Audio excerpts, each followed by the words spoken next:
संविधान नहीं चलेगा, नहीं चलेगा, नहीं चलेगा। हमारी मूल लड़ाई केंद्र सरकार से है। पीएफआरडीए जब तक खत्म नहीं होता है तब तक ये पूर्ण रूपेण कोरोना पेंशन लागू नहीं होगा। डीए की राशि को वापस करना होगा। कि अभी जो भारत सरकार की जो नीतियां हैं उन नीतियों में अस्थायी रोजगार देना शामिल नहीं है।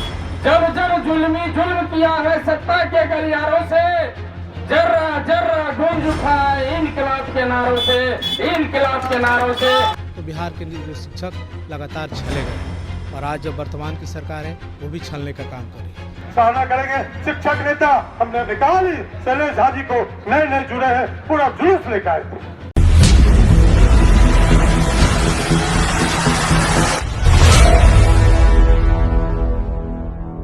आज का महाधरना सभी कर्मियों को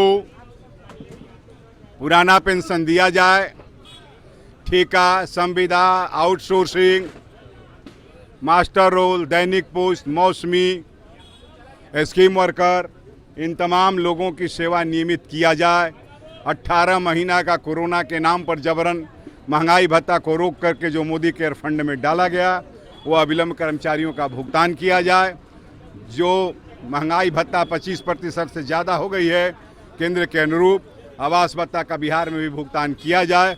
9 अधिसूचित नगर निगम के क्षेत्रों को भी आवास भत्ता का भुगतान जो नगर निगम के लिए सरकार के द्वारा घोषणा किया गया है उसके अनुरूप किया जाए। साथ ही साथ परिवहन भत्ता को भी उसके अनुरूप संशोधित किया जाए। इन तमाम सवालों को लेकर के समान काम का समान वेतन से अन्य सवालों को लेकर आज ये महाधरना आयोजित हुआ है। नियोजित शिक्षकों को नियमित करने को लेकर के जो बात आप लोग उठा रहे हैं, हाँ, ये पहले भी उठी है लेकिन सरकार सुन नहीं रही है, क्या कारण है? कहीं कोई त्रुटि है क्या? सरकार सुन इसलिए नहीं रही है कि सरकार, आप जानते हैं, सजग पत्रकार हैं, कि अभी जो भारत सरकार की जो नीतियां हैं उन नीतियों में अस्थायी रोजगार देना शामिल नहीं है।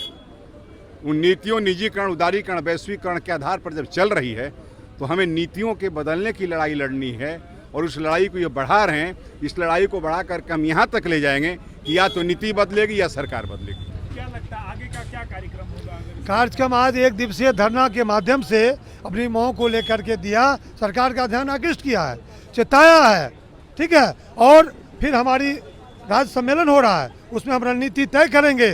सरकार ने घोषणा की है, बिहार की सरकार तो किया ही है, तो हम करेंगे। तो फिर हम उनका देख रहे हैं और लड़ाई लगातार जारी है। हम अगर नहीं करती है सरकार तो आगे हम रणनीति तय करके आंदोलन को तेज करेंगे। जबकि अभी बिहार के बदले बगल कर रहे उड़ीसा है, उड़ीसा में तमाम 57,000 संविदा कर्मचारियों को उड़ीसा की सरकार ने नियमित करने की घोषणा कर दी है। आपको पुराना पेंशन राजस्थान, छत्तीसगढ़, झारखंड किया है, चिट्ठी निकाल दिया। अभी पंजाब भी घोषणा किया है, फिर बिहार सरकार भी करे। यूं हमारी मूल लड़ाई केंद्र सरकार से है। पीएफआरडीए जब तक खत्म नहीं होता है तब तक ये पूर्ण रूपेण कोरोना पेंशन लागू नहीं होगा। इसलिए इन सवालों को लेकर के हमारी लड़ाई जारी है, आगाज हम किए हैं, अंजाम तक ले जाए। तो अब जब पुरानी पेंशन की बात आती है तो अभी 1-2 राज्यों में चुनाव भी होने वाले हैं। हिमाचल प्रदेश में भी ये मुद्दा उठ रहा है, क्या वहाँ पर इसका प्रभाव पड़ेगा क्या? देखिए, हर जगह ये उठ रहा है आवाज़, जनता के बीच, कर्मचारियों के बीच, और सरकार को भी सोचने के लिए मजबूर होना पड़ा है। और वो आज गुजरात में, हिमाचल में भी कह रहे हैं हम आएंगे तो पुराना पेंशन देंगे। ये मजबूरी बन गई है और ये सवाल देश का बन गया है। इसलिए या तो पूरे देश में ये खत्म होगा, एनपीएस पुराना पेंशन लागू होगा, अथवा आने वाले चुनाव में 2024 में जो वर्तमान सरकार है उसको इसका खामियाजा भुगतना पड़ेगा। या तो हमारी जीत मिलेगी और तो उनको बढ़िया बिस्तर बिल के जाना पड़ेगा। देखिए, हम लोग सुनते भी आए हैं कि राष्ट्रपति की संतान हो या भंगी की संतान, सबको शिक्षा एक समान। और जब तक एक शिक्षा एक समान नहीं होगा तब तक लोकतांत्रिक सरकार चलाने की कोई बात बेमानी होगी। इसलिए हम पूरे हिंदुस्तान के अंदर समान शिक्षा प्रणाली के लिए जागरूक हैं और लड़ाई लड़ रहे हैं। और रहा सवाल बिहार के निजी शिक्षकों का, तो बिहार के निजी शिक्षक लगातार छले गए हैं और आज जब वर्तमान की सरकार है वो भी छलने का काम कर रही है। इसलिए हम लोग महाधरना के माध्यम से सरकार को बताने का काम कर रहे हैं कि आपने विगत दिनों में जो वादा किया था उसको पूरा करने का काम करें। अगर आपने वादा पूरा नहीं किया, अगर वहीं जुमलेबाजी आपने किया, तो हम आने वाले दिनों में ऐसा आंदोलन खड़ा करेंगे कि ईंट से ईंट बजाने पर मजबूर करेंगे और सरकार को मजबूर होगा हमको हमारी मांग देने के लिए। सामान्य शिक्षा जब लागू होगी तो उसमें कुछ लाभ बता सकते हैं? सामान्य समान शिक्षा जब लागू होगी तो बहुत से लाभ मिलेंगे।